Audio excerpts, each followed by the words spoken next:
So I'm actually considering running these headers and exhaust tip instead of the original exhaust over there, which I had. I had restored that when I first built this, but it looks like there's a number of pinholes on them, so I don't know if I want to reuse it. Maybe in the future when I feel like getting those pinholes welded shut, maybe I'll put it back in, but I think for now, I just want to get this running. So this is going to have to do for now.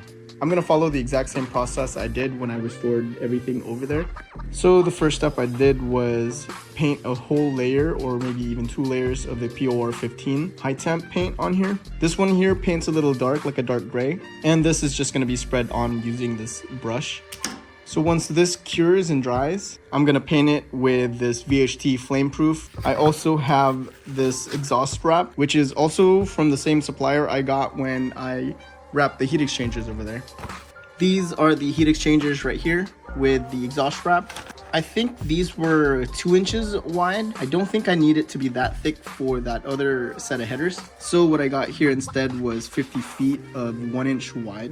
I'm gonna need to run that on all 4 of the exhaust pipes here. And as you can see, that's all that I have left in here, but I'm not really worried about it. Really, a little goes a long way with this. And you can see here, that's gonna be the color of the POR15. That's not really gonna show because after this is cured, I'm gonna be painting it with this anyways. So I'm gonna get cracking on painting the rest of this. Okay, here is the first layer done on the headers, and there's still plenty inside here. So this entire first layer basically just took like barely any paint. I'm gonna let this cure for a little bit, then throw on a second coat.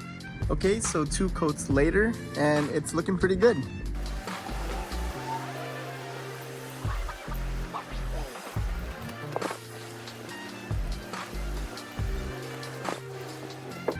So far, 1 entire coat of the VHT paint, and to be honest, it kind of looks like exactly what it looked like before I started painting, but at least I know that it's going to be well protected while in use, and especially with the exhaust wrap, it's going to make this thing look really nice.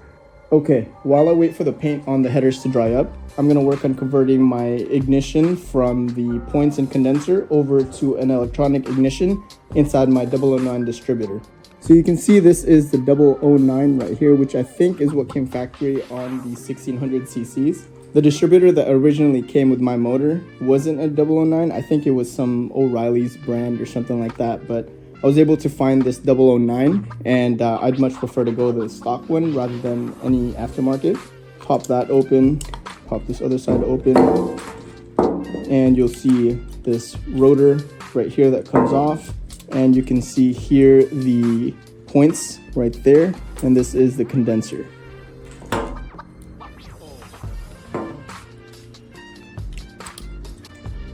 And there goes the condenser. Now on to the actual points. And there you go. There's your points and your condenser here. Hold on to the screw because I think I'm still gonna need that. So this is the Pertonix electronic ignition. So inside here, I'm gonna find this plastic ring, this metal ring here with the magnet sensor thing on there and some cables coming out of it. With everything here now out of the way, I can technically just shove this in here. I think I'm gonna, well actually, I'll go with the one that came with it, which is a Phillips this time.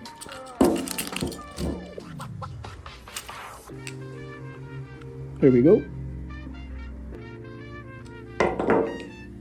Make sure that's nice and snug. This one will now go through the hole here. This rubber here, you just have to make sure that goes through. So I have this pick here.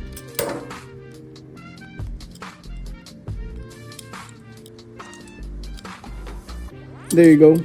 So you just really have to stretch this rubber and make sure the wires are out of the way. And this one will just go in like that. And the rotor goes back in. There you go. Pretty easy.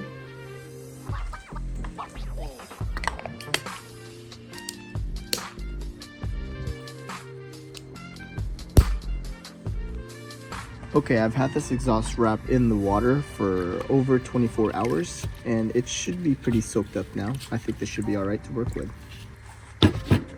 you want to make sure you're wearing gloves because this does have a lot of fiberglass, and if you're not wearing gloves, it's just going to be really itchy.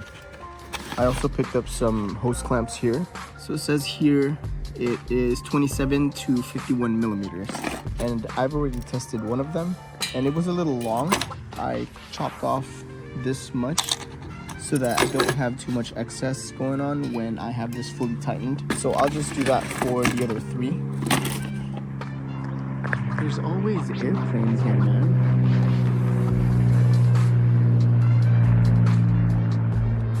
So I am gonna do it for 3 more of these. I think I'm only gonna need 4 hose clamps because this exhaust wrap is gonna start here and it's gonna be pretty much rolled onto itself. And then I'll put the hose clamp somewhere down here. Same thing for this one, and this one.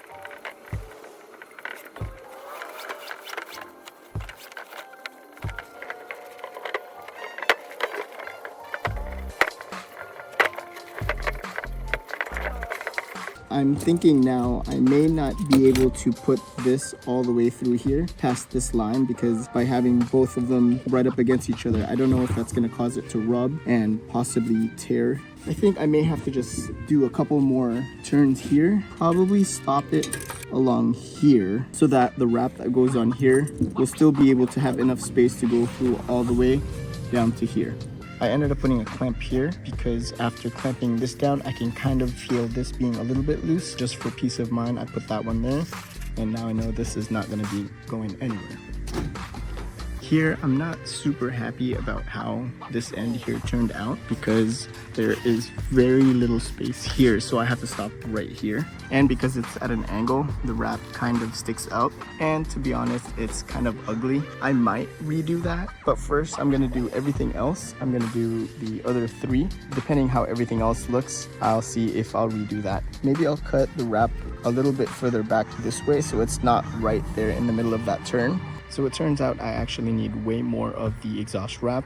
You can see here all I have is about 2 feet left, and I just finished 2 of the 4 pipes. This one here turned out all right. It was a bit tricky getting it to wrap over here. I had to kind of expand it for it to fit, but once it was wrapped all the way around, it's clamped there nice and tight.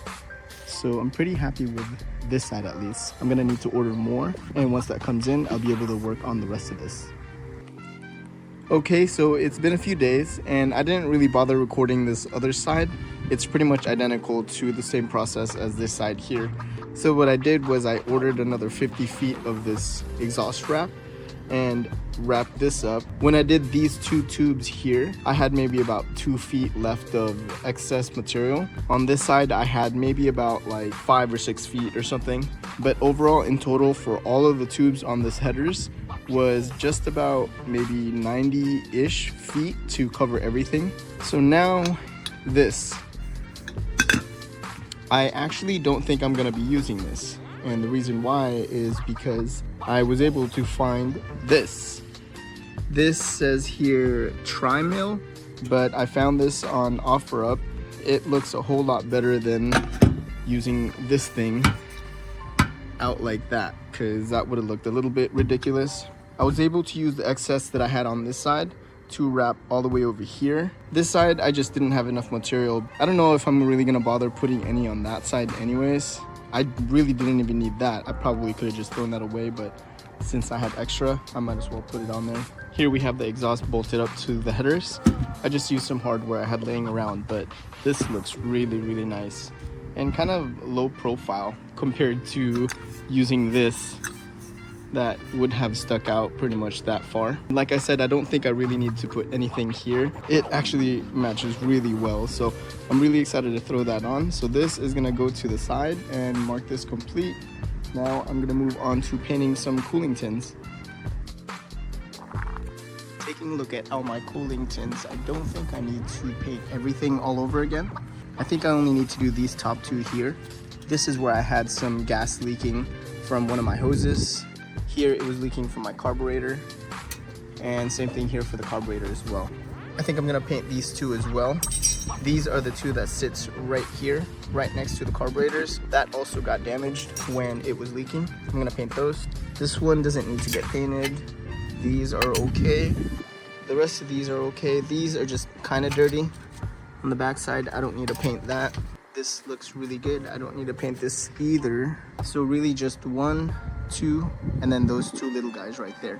Now this fan shroud, it looks still pretty clean from the last time I did this. I don't think I need to paint this. Yeah, I think I'm okay.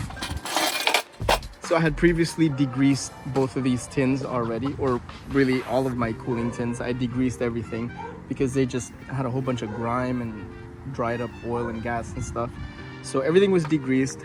Right now I just washed everything with a rag and some water just to get all the dust out. So now I should be pretty much ready to start painting. So I'm gonna put maybe a layer or two and then I'll get back to you in a sec. Alright, so I'm not super happy about this paint job. I mean, I've definitely done a lot better before. I just didn't even bother sanding that down. I don't really care. I just really want to get this engine back up and running again. This other side doesn't look too bad. Actually, it looks really good.